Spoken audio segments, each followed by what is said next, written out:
Welcome to Tandatula Bush Bites, and with it being World Hippo Day today, we thought we'd come and discuss hippos. Now, you'll have to believe me, but just behind me is the third largest land mammal in Africa, the hippopotamus. Beneath the little bit that we can see under the log, there is about 2,000 kilograms of this incredible animal hiding under the water. Now, unfortunately for us, most of the time we just get to see the eyes, the ears, and the nose, and they're very well adapted to spending their lives in the water. In fact, they spend most of their time and can do most of their things there. They sleep there, they mate, they give birth, they'll even suckle their calves underwater. But there are two essential things that they have to do outside of the water that they can't get away from. One is breathing, and the other is eating. Even though they are closely related to whales, they haven't got blowholes on their back. So for breathing, they have to come to the surface, expose their nostrils, and have a breath. They will do this every few minutes, and even when they're sleeping, they'll involuntarily come to the surface about once every 5 minutes, have a breath, and then go back down. So they're very, very well suited to staying underwater almost all day. And they do this to get away from this hot African sun that can not only dry their skin, but can also damage it with the UV rays that it contains.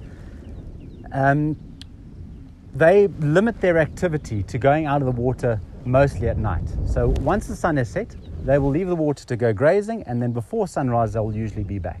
Some hippos may spend the cooler days basking on the riverbanks, but for the most part, if you want to see them out the water, you have to catch them at night.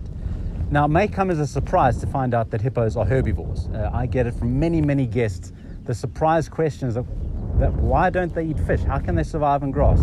How can something that large survive on this non-nutritious grass? Now, I only have to remind the guests that the largest animal that has ever lived in the world, the blue whale, survives on microscopic plankton. These big animals have to make do with the most frequently available food in their environment. In the case of the hippo, that's going to be grass.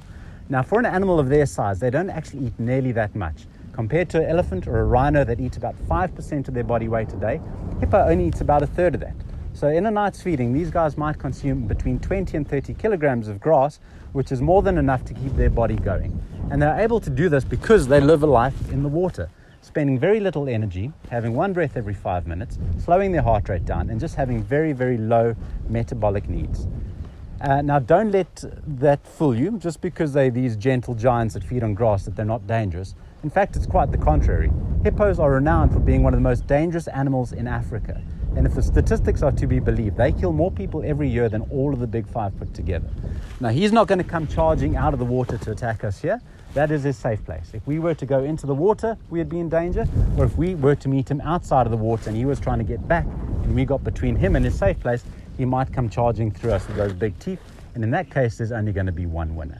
However, they're not outwardly aggressive, they're relatively docile, and if we leave them in peace, like most animals, they're going to leave us in peace. And I think on that note, we are going to let this guy sleep, and hope that wherever in the world you are, you enjoy this Hippo Day, and be sure to catch us again next week for another episode of Tandatula's Bush Bites.